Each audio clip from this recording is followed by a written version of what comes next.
El Ministerio de Economía decidió avanzar con la eliminación del Instituto de Agricultura Familiar Campesina Indígena y con el Consejo Nacional de Agricultura Familiar. Luego de una revisión de datos, por supuesto, ya a esta altura no tengo que ni aclararlo, absolutamente calamitosos y profundamente desoladores, este instituto, este consejo, tenían un total de 964 empleados. Se va a transformar en una dirección en la que queden apenas 64 empleados. Se van a reducir 900 puestos de no trabajo. Van a hacer una demostración de los perros de seguridad que protegen a la gente atacando a aquellas personas que están armadas o en situación de peligro. Vamos a ver cómo va.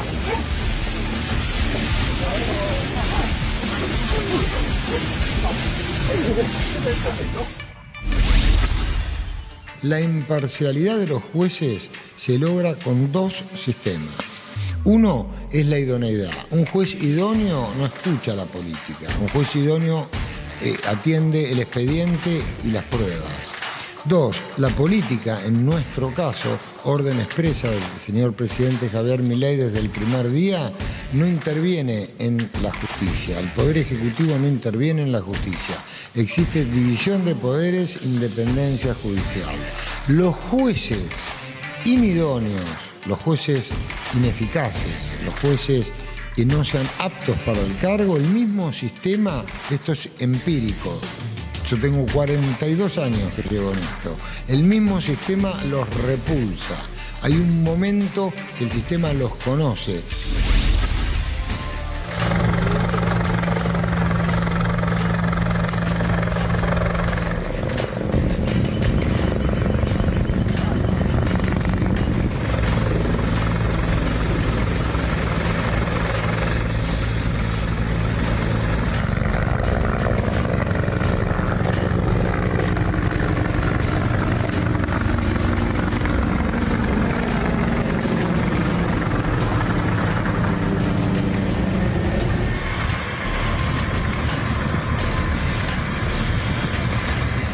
Yo como gobernador y Pablo como intendente nos parece que es lo que buscan, ¿no? Que nosotros le contestemos a estas amenazas, con lo cual desde mi lugar prefiero no hacer mención a la misma, simplemente ver que hay un condimento político diferente a las amenazas anteriores y que vamos a llegar también hasta las últimas consecuencias. Aquí no se puede permitir que en una ciudad que lamentablemente se han corrido los límites y ha tenido mucho miedo en los últimos tiempos, que algunos pretendan sacar provechos en estos momentos, tanto los criminales, los delincuentes, quienes están presos, y que no vamos a volver atrás en las políticas públicas que estamos llevando adelante.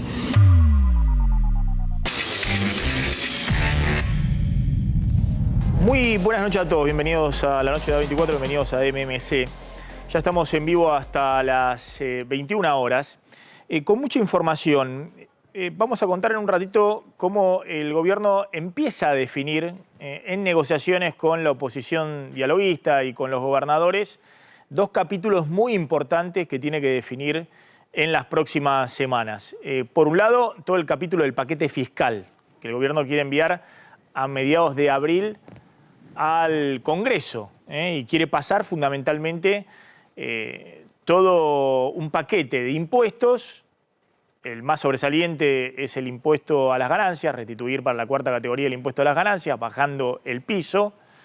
Pero también está la moratoria impositiva y previsional, un blanqueo, todo un nuevo régimen de bienes personales, todo un paquete fiscal que el gobierno necesita con urgencia pasar en el Congreso, convertirlo en ley. Y ha iniciado distintos contactos con bloques de la oposición dialoguista y también con los gobernadores para ver si puede avanzar con esto.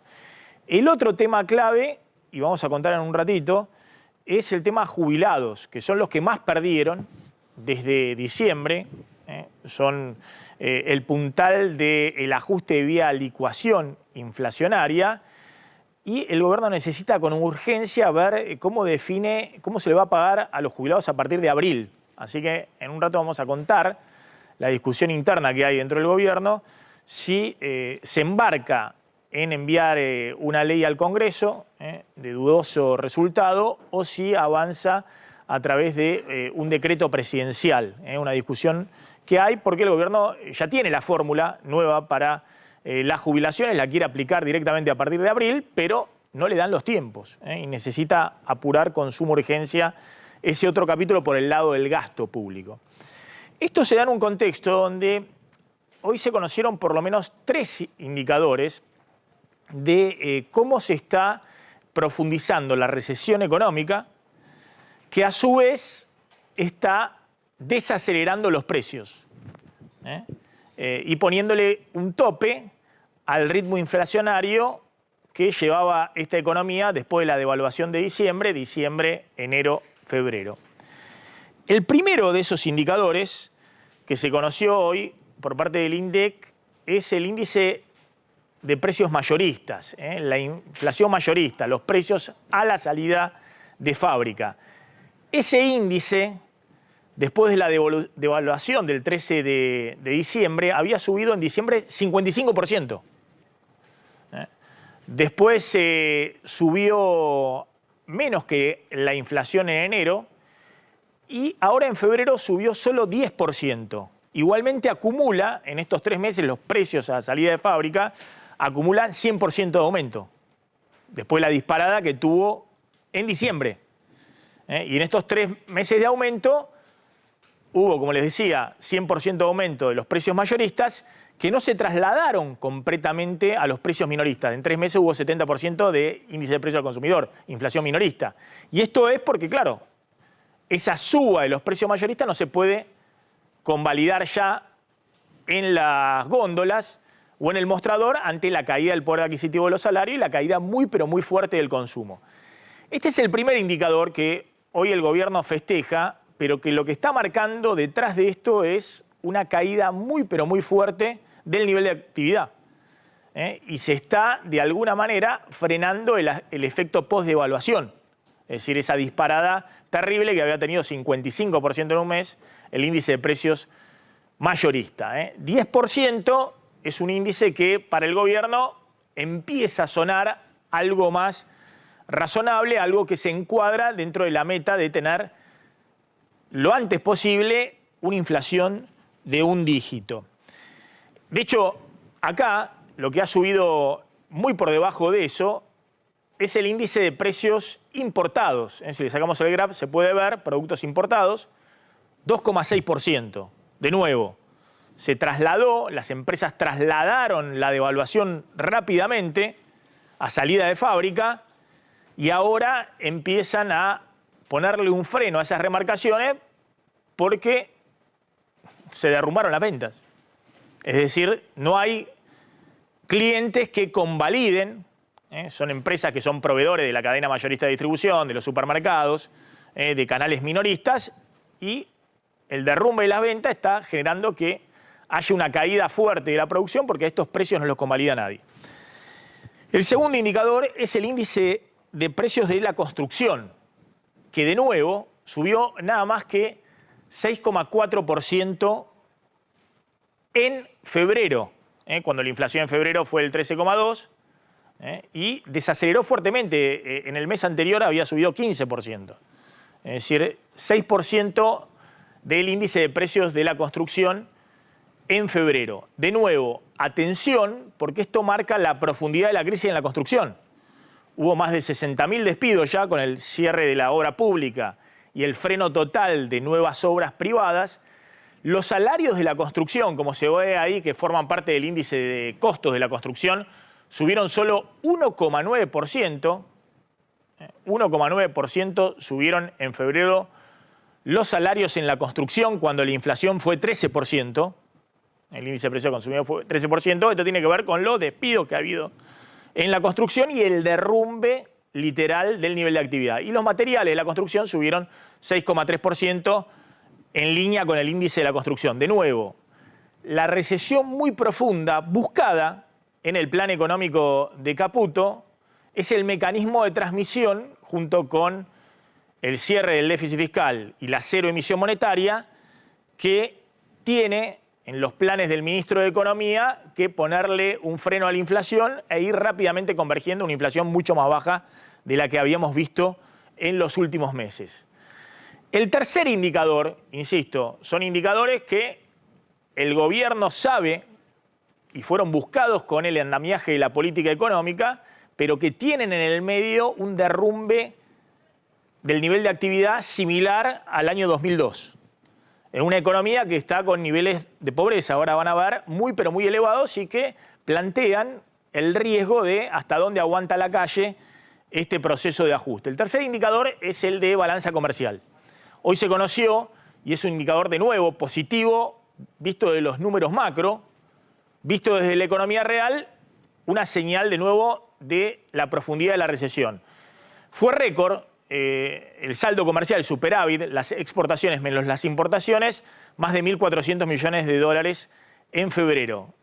Es el nivel más alto de superávit comercial para un mes de febrero en varios años. Ahora, eso se da, como ven ahí, por una caída de las importaciones de casi 19%. Las exportaciones suben 5,6%, las importaciones se derrumban casi 19% y marca, insisto, además del cepo y todo lo que quieran, la falta de disponibilidad de dólares, fundamentalmente el derrumbe del nivel de actividad. Es un nivel de importaciones que es casi la mitad de las importaciones que había mensuales en 2022 o principio de 2023. Todo esto se da en un contexto donde todos están preguntándose hasta dónde llega este ajuste, la profundidad en el nivel de actividad en el consumo y en el empleo.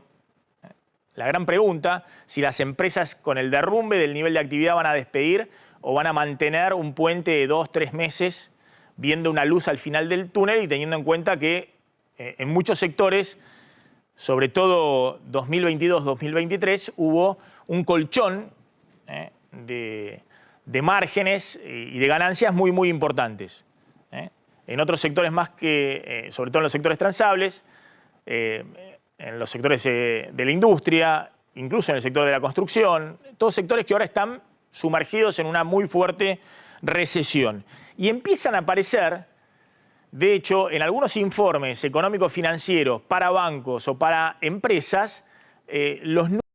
Con la app Carrefour entérate un día antes de nuestras ofertas. Sin la app, no. Descárgala.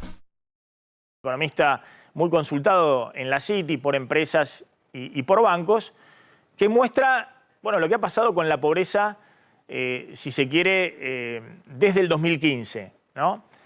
Macri asume con un nivel de pobreza, a ver si lo puedo ver en algún lado, asume con un nivel de pobreza de 13 millones de personas, lo baja con la recuperación del 2017, después se dispara la pobreza con la devaluación y la inflación 2018-2019, se va Macri con una pobreza en el orden de casi 16 millones de personas, 4 millones y medio de personas más de cuando había asumido.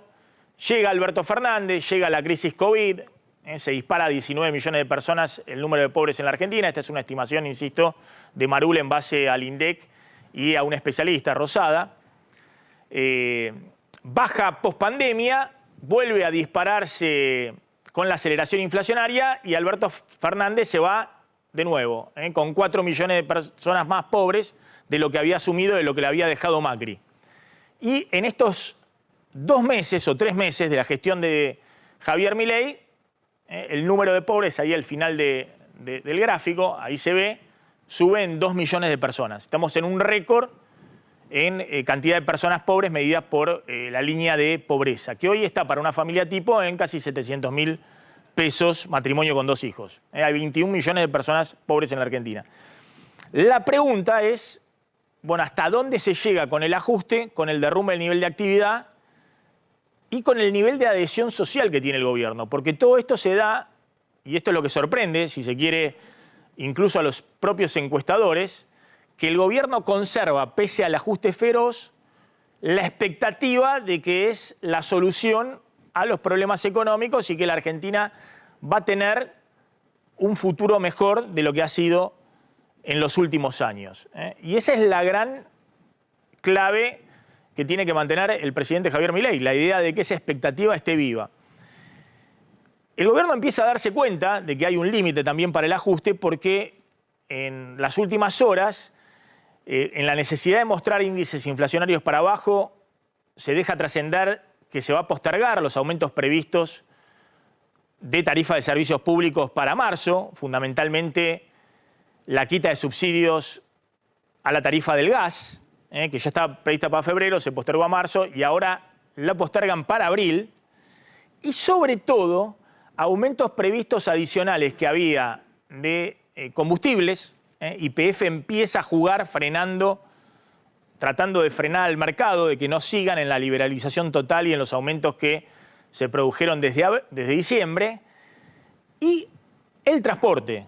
El gobierno está muy preocupado por el impacto que pueda tener nuevas subas de trenes y colectivos en el AMBA. Y de nuevo, lo que estaba previsto para marzo se prorroga por ahora indefinidamente, en parte porque necesita mostrar números inflacionarios cuanto antes, tal vez en abril de un dígito la inflación menor al 10%, en parte porque los bolsillos no aguantan más y quiere preservar la situación social, sobre todo en un segmento muy pero muy sensible de la población, aquellos que están bien sumergidos por debajo de la línea de pobreza. En este contexto salió el episcopado, con un documento advirtiendo también sobre la situación social, reconociendo que Milei tiene una adhesión muy grande de los sectores más pobres, pero advirtiendo sobre las características del ajuste y cómo sigue la película en los próximos meses. Sí, es un estudio de la Comisión Nacional de Justicia y Paz, que es un grupo de laicos que trabajan para el episcopado, que hizo un informe muy detallado de las penurias sociales que vive la Argentina, particularmente en estos últimos meses, y advierte sobre un clima de altísima fractura social. Quiero repasar algunos textuales. Plantea esta Comisión Nacional de Justicia y Paz, que depende del episcopado, de la Iglesia Argentina, de la conducción de la Iglesia Argentina, y advierte que aparece un enorme grado de insensibilidad social por parte de las autoridades en las medidas de ajuste, aunque más gravemente preocupa la cultura del odio y del individualismo extremo exagerado. Y también dice, mientras los beneficios fiscales a favor de las grandes empresas siguen sin tocarse, se exhibe la disminución del déficit mediante el ajuste a trabajadores y jubilados. Una declaración, insisto, de la Comisión Nacional de Justicia y Paz, que depende del episcopado argentino y que habitualmente expresa la posición de la mayoría de los obispos que integran la conferencia episcopal. Y el último punto es que plantean que es urgente devolver a la política su carácter de una de las formas más preciosas de la caridad porque busca el bien común, citando una frase del Papa Francisco en una exhortación apostólica. Guarda, porque la Iglesia Argentina también empieza a advertir, a solo 100 días de gobierno, los efectos de la motosierra y de la licuadora en el contexto social que vive el país. Bueno, hoy la foto del día fue esta foto. Sí, una foto de amor, una foto de reconciliación. Yo lo que digo, Maxi, vamos a mostrar el posteo, la foto del presidente y de la vicepresidenta. Pero si el presidente dice que no están peleados, si el vocero presidencial asegura que no están peleados, que no los distancia nada, aunque el presidente dijo, nuestras diferencias son imperceptibles para el común de la gente. Si todo eso fuera cierto, ¿para qué toda esta sobreactuación de hoy en donde invitan nuevamente a la vicepresidenta Victoria Villarroel, con la que hubo asperezas la semana pasada por la convocatoria a la sesión del Senado, y se sacan esa foto después de la reunión de gabinete y este posteo del presidente Milei en Instagram, que ella comenta. ¿Cuánto afecto? ¿Por qué esa sobreactuación? Porque había que, de alguna manera, empardar lo que había pasado. Pero esto me trajo un déjà vu. ¿Te acordás que el 1 de marzo, cuando Milei va al Congreso a la noche, a la inauguración de las sesiones ordinarias, el abrazo que se dio con Victoria Villarroel en la entrada del Congreso, afectuoso, largos segundos ahí, los dos abrazándose, y después pasó lo que pasó en el Senado, con el aumento de las dietas, con lo que pasó con el DNU, etcétera, etcétera? No es un invento nuestro, sino porque los trolls oficiales o paraoficiales salieron a matarla la semana pasada cuando le puso la firma a la convocatoria de la sesión del Senado el jueves. Esta sobreactuación ratifica que no estaban bien las cosas entre el presidente y la vicepresidenta, y dudo, déjenme dudar, que esto vaya a, de alguna manera, emparejarla, esa situación, a equilibrarla, a que se terminó tabula rasa entre el presidente y su vice, porque hay cosas pendientes ahí en donde, siempre insisto con la información, la vicepresidenta se siente traicionada por el equipo muy cercano al presidente, llámense Karina Milei, llámense Santiago Caputo, llámense Nicolás Pose, y el presidente y su círculo íntimo se siente que de alguna manera la vicepresidenta no le ha jugado limpio al presidente. Ahora, perdón, igualmente puede haber una cuestión de racionalidad de los dos, de pensar que cualquier conflicto entre presidente y vice en este contexto solo debilita tanto al presidente como a la vicepresidenta, que aparte no tiene otro lugar, otro espacio político en el cual recostarse. Exactamente. Ella hubiera preferido que, tal como le habían prometido en campaña, se hubiera podido también recostar y ampliar su poder, no solamente al Senado, donde la Libertad Avanza tiene solo 7 senadores, sino al Poder Ejecutivo. Recordemos, seguridad, Fuerzas Armadas, es decir, Defensa, y la Secretaría de Inteligencia, la AFI, iban a estar supuestamente bajo la órbita intelectual de Victoria Villarroel. Y no sucedió. Con lo cual, me parece un buen síntoma que no estén tan a los piedrazos entre el presidente y la vice, pero sería necesario que fuera genuino. El gobierno tiene que definir la nueva fórmula de movilidad previsional. Tiene que definir cómo se les va a aumentar a los jubilados a partir del mes que viene. Si no, los jubilados no volverían a tener otro aumento, salvo que haya algún bono por decreto o alguna compensación, hasta junio. Con la actual fórmula de movilidad, el gobierno tiene un problema porque la actual fórmula de movilidad plantea una recomposición de ingresos con un rezago de 6 meses, una recomposición trimestral de ingresos, en base a el RIPTE, los salarios en blanco y la recaudación previsional. En ambos casos, cualquiera sea el número, si el gobierno apuesta a que la inflación vaya bajando y que esté ya en junio por debajo del 10%, la recomposición para junio de los jubilados seguramente esté muy por arriba del nivel inflacionario. Pero eso le plantea un problema para las cuentas públicas. Por eso el gobierno prefiere rápidamente dar un paso adelante y decir, bueno, los jubilados se van a ajustar con la inflación pasada, pero no está seguro de enviar un proyecto de ley al Congreso porque hay distintas propuestas de ajustar con la inflación pasada. La propuesta del gobierno es que a partir de abril las jubilaciones se ajusten con la inflación de 2 meses para atrás, que es el rezago que hay para publicar los datos del INDEC. Es decir, que a partir de abril se ajusten con el aumento del 13,2% de la inflación de febrero, que en mayo se ajusten con la inflación de marzo y así sucesivamente. Y propone que inicialmente haya un aumento generalizado para los jubilados del 10%. Esto le permitiría al gobierno mantener, si se quiere, la licuación que produjo en diciembre y en enero y al mismo tiempo empezar a recomponer mínimamente las jubilaciones, conservando la idea de que como la inflación va de manera descendente, no le descalabre las cuentas públicas. La información que tenemos es que el jefe de gabinete y Guillermo Francos, en la reunión que tuvieron en el día de ayer con dirigentes de Coalición Federal, el bloque de diputados encabezado por Miguel Ángel Pichetto y por Emilio Monzó, plantearon que iban a ir con un decreto por la fórmula de movilidad previsional. Entre otras cosas, porque ya tienen que aplicar los aumentos a partir de abril y no dan los tiempos. Si recién se va a enviar la nueva ley ómnibus o el proyecto de paquete fiscal a mediados de abril.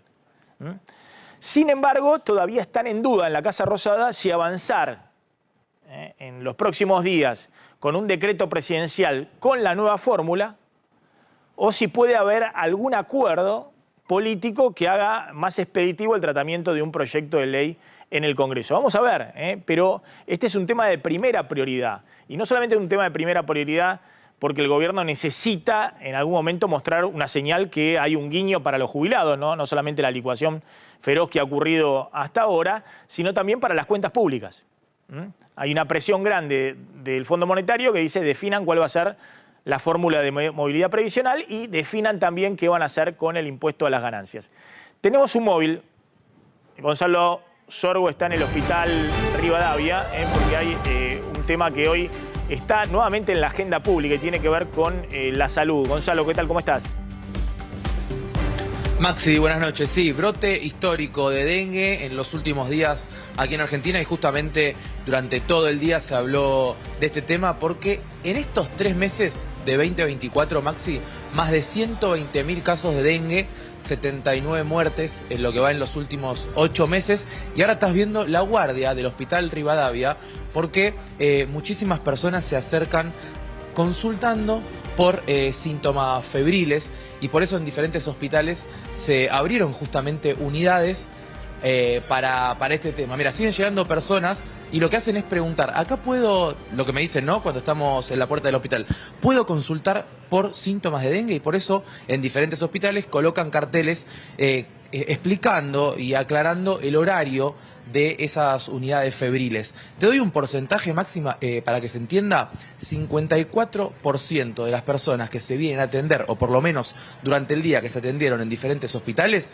fue por dengue. Y por eso estamos viendo en este momento la cantidad de personas esperando por una respuesta por justamente unidades febriles a las 8 de la noche cierra, y lo que les dicen es, ok, si tenés síntomas de dengue, espera acá, te atendemos, está la guardia del Hospital Rivadavia, y si esos síntomas son compatibles con el dengue, Maxi, en el día de mañana deberían acercarse hacia una unidad febril. Pero te repito, para que se entienda bien, más del 50% de las personas que se atienden en guardia es por dengue. Este tema se ha metido también en la agenda política, Javier, Gonzalo, porque le preguntaron a Dorni el tema de la vacunación.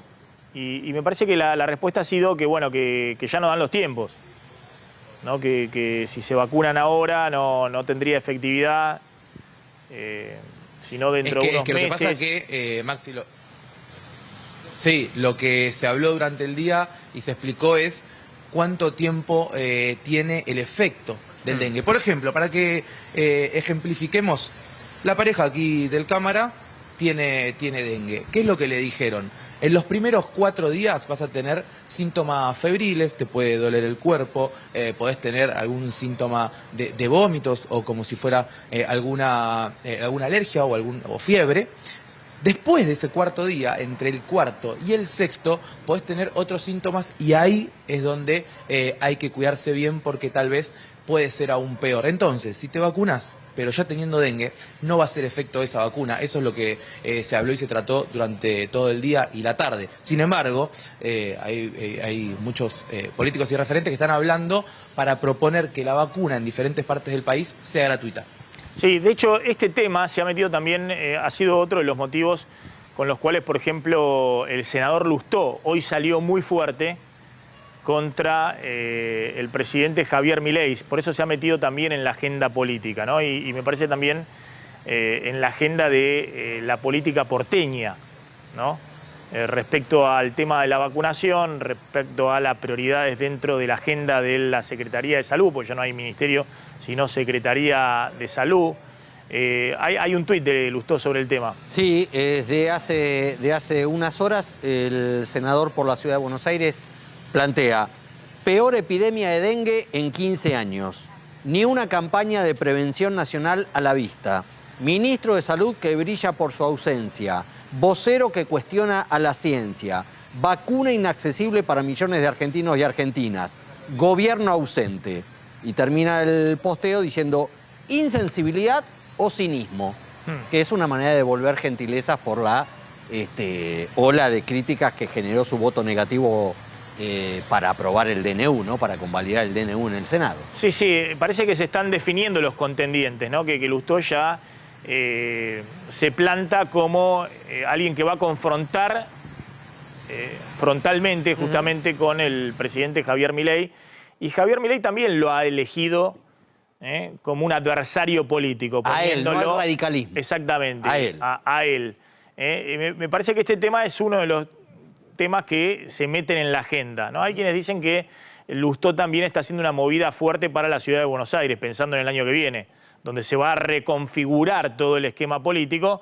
Obviamente la Libertad Avanza va a ir a un acuerdo político con el PRO en la ciudad de Buenos Aires y Lustó va a buscar algún posicionamiento en el sector progresista, ¿no? En todo lo que no sea PRO y la Libertad Avanza, y no le queda mucho, ¿no? Está el kirchnerismo en la ciudad de Buenos Aires, están los partidos de izquierda, está el propio partido o el sector del radicalismo que responde a Lustó. Exactamente, y de alguna manera, ¿por qué decimos que el gobierno lo pone en la mira a Lustó y no al radicalismo?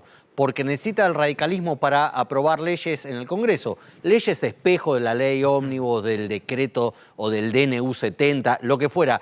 Pero necesita justamente jugar a que el radicalismo tome distancia de quien nada más y nada menos es el presidente del Comité Nacional. Por eso, ¿no?, cultiva el vínculo con gobernadores radicales como Gustavo Valdés de Corrientes o como Alfredo Cornejo de Mendoza, que no tienen esta postura confrontativa que tiene Lustó con el gobierno nacional. Gonzalo, cerremos entonces ahí con los datos que dabas recién, la última actualización de los datos del dengue.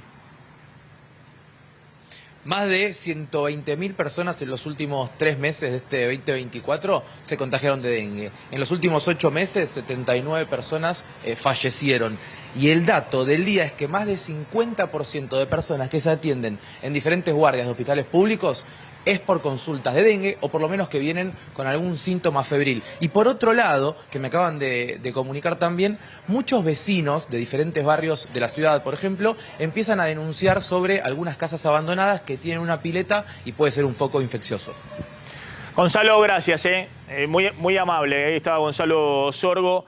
Desembarcaron las fuerzas federales en Rosario. Sí, en este caso Fuerzas Armadas.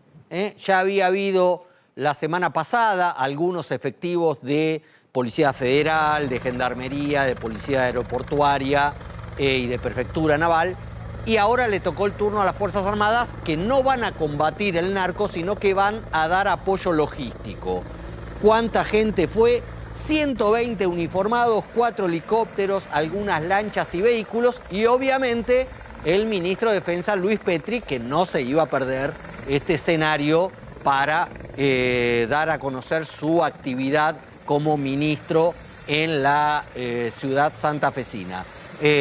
Hay que ver, se van a instalar en las afueras de Rosario, en la localidad de San Lorenzo, para dar, insisto, apoyo logístico a las fuerzas federales, y habrá que ver si no hay alguna modificación respecto a de qué manera se involucran en esa logística, porque no pueden ir armados, entonces hay zonas en donde meterse en esas zonas, por más apoyo logístico que vayas a dar, tenés que andar con cuidado y de alguna forma eso es lo que genera algún resquemor, más allá de que no están habilitadas a intervenir en seguridad interior, algún resquemor en las Fuerzas Armadas, sobre todo en la cúpula de las 3 fuerzas. Pero bueno, el hecho es que hoy desembarcaron, bienvenidos, según el gobernador. El narcotráfico, y por supuesto, el narcotráfico es un delito federal, las fuerzas federales tienen que desembarcar ahí, se tienen que hacer cargo también los jueces federales de la zona, en coordinación con la provincia. Hoy estuve en Córdoba con productores agropecuarios del norte de Santa Fe y de Córdoba, y me decían que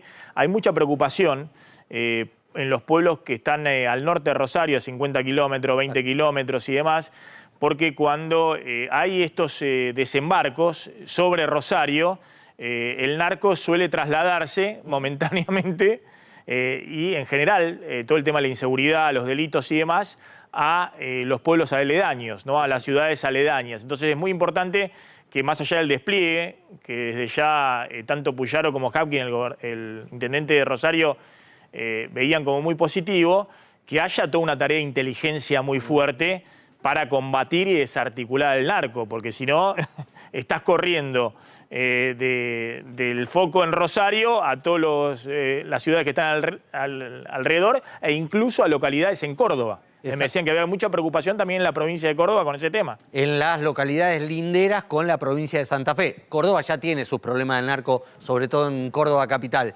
pero básicamente de consumo o de tráfico, con lo cual habrá que ver cómo se hace para no mudar el delito de un lado al otro. ¿Esto es en serio? ¿Esto se produjo hoy? Sí. ¿Lo de Patricia Bullrich? Sí. Simultáneamente con el desembarco federal en Rosario, Patricia Bullrich colgó en sus redes sociales este video. Está colgado en la red del Ministerio de Seguridad.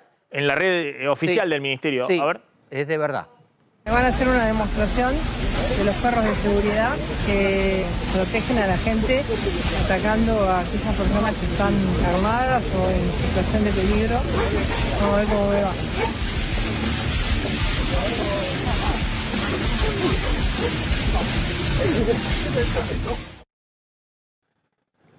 Bueno. Si te fijas en el video, toda la secuencia, en el final del video aparece el logo del Ministerio de Seguridad. Sí. Digamos, es recontra. Por suerte no se puso en riesgo la integridad física de la ministra. No, ahora, hay una atracción con el tema de redes sociales, a partir de que a Milei le fue muy bien en las redes sociales y se manejó con mucha naturalidad, y es su característica desde hace mucho tiempo, pero hay una atracción de replicar eso de otros dirigentes de la política o funcionarios. Y claramente no le sale. Y por un lado bordean con el ridículo, por otro lado, en este caso, hasta se ponen en riesgo. Sí. Pero bueno, parece que el ejemplo Milei, que solo calza bien para Milei, no para otro, trata de ser replicado no solamente por funcionarios, sino también por dirigentes políticos, ¿no? Del PRO también, que se tratan de subir las redes y tirar o con ironías o con agresiones o con un tono que no es característico en esos dirigentes, tratando de emular a ver si les sale y les levanta de alguna manera la adhesión o el número en las encuestas.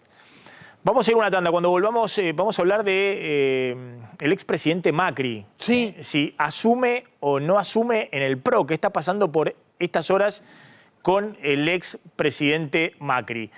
Bueno, atención, ¿qué está pasando con el expresidente Mauricio Macri? ¿Se definen las nuevas autoridades del PRO? ¿Va a ser el presidente del PRO? Bueno, así parece. Hasta último momento, a ver, hoy se da un hecho muy puntual, que no es que asume hoy la presidencia del PRO, sino que hoy hay tiempo hasta la medianoche a que el PRO presente las listas para competir por la presidencia, las listas internas.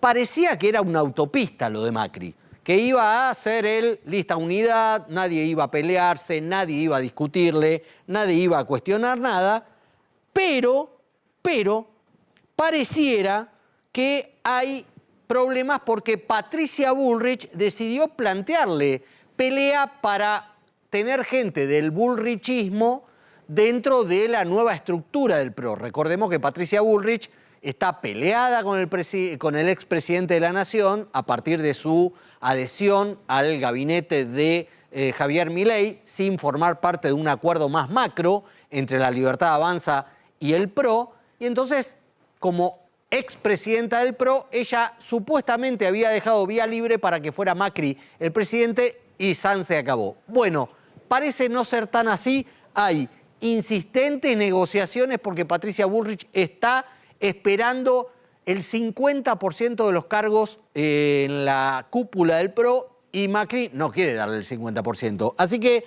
hay corridas de último momento y vamos a ver ahí qué es lo que pasa. Supuestamente hay una versión que dice que el vicepresidente primero de la nueva conducción del PRO, liderada por Mauricio Macri, se diría Damián Arabia, un hombre de Patricia Bullrich, y que la propia Bullrich estaría a cargo de la asamblea del PRO. ¿Para qué quiere Macri conducir el PRO? Porque suena lo mismo que el PJ, decir que suena al tema de la vieja política, a ver cómo definen cuando en ese espacio Milei está liderando todo, ¿no? La tiene a Bullrich, que quería ser presidenta del PRO, la tiene de empleada, es una ministra. Sí. Es decir, uno tiene la impresión de que el año que viene, si a Milei le va bien, el PRO va a ser una especie de rueda de auxilio. El que va a liderar todo eso no va a ser Macri, sino va a ser Milei. Bueno. Y si a Milei le va mal, les va a ir a todo mal. También les va a ir mal a Bullrich, a todos los que se acercaron a integrar el gabinete. Lo que dice el expresidente Macri es que él cree que tiene que hacerse cargo del PRO porque el PRO perdió identidad. Por razones endógenas al PRO, por propias culpas del PRO y por también el accionar de Javier Milei, que supo interpretar, según el expresidente Macri, mejor al electorado quiere limpiar del PRO a las palomas. Volverlo a ser puro PRO. Puro PRO. Pero hoy tiene una primera marca, que es Milei. Bueno. De ese espacio ideológico, lo que siempre hablamos, ¿no? Es decir, el PRO termina siendo una segunda marca de ese espacio ideológico. Bueno, Macri no cree que es la segunda marca, sino que le puede dar justamente el mejor envase al contenido Milei, y por eso cree que tiene que estar él al frente del PRO para, además, definir de qué manera el PRO se acerca, mantiene puentes con el gobierno de Javier Milei, que para Macri no es el método Bullrich, sino el método que él aplica, que es prudente distancia con Javier Milei, y de alguna manera él imagina un acuerdo 50-50 para las listas legislativas del año que viene, donde obviamente el PRO ya no estaría ni con el radicalismo, ni con la coalición cívica, ni con el peronismo republicano de Miguel Pichetto. Atención, hay un dato que para el gobierno, desde el punto de vista político, le da un respiro importante, que es, habría un principio de acuerdo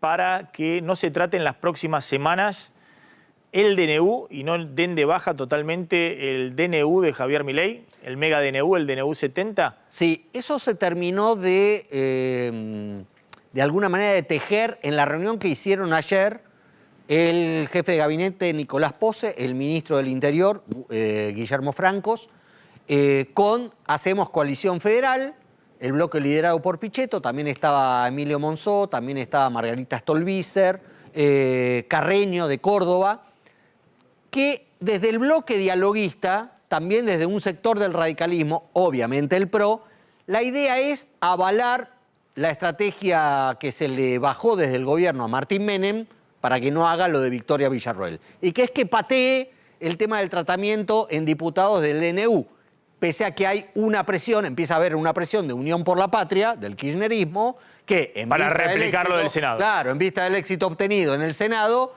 en diputados sería un masazo dejarlo al gobierno sin DNU. Acordaron patearlo sin fecha, obviamente sería mucho después de mayo ese tratamiento, que es cuando el gobierno aspira, o el sector político del gobierno aspira al famoso Pacto de Mayo con los gobernadores de todo el país. Gracias, Javier. Nos estamos retirando. Se quedan con Mariano Yese en el aire de A24. Nosotros nos reencontramos, como siempre, mañana 20 horas. Chau, chau. Pásenla bien.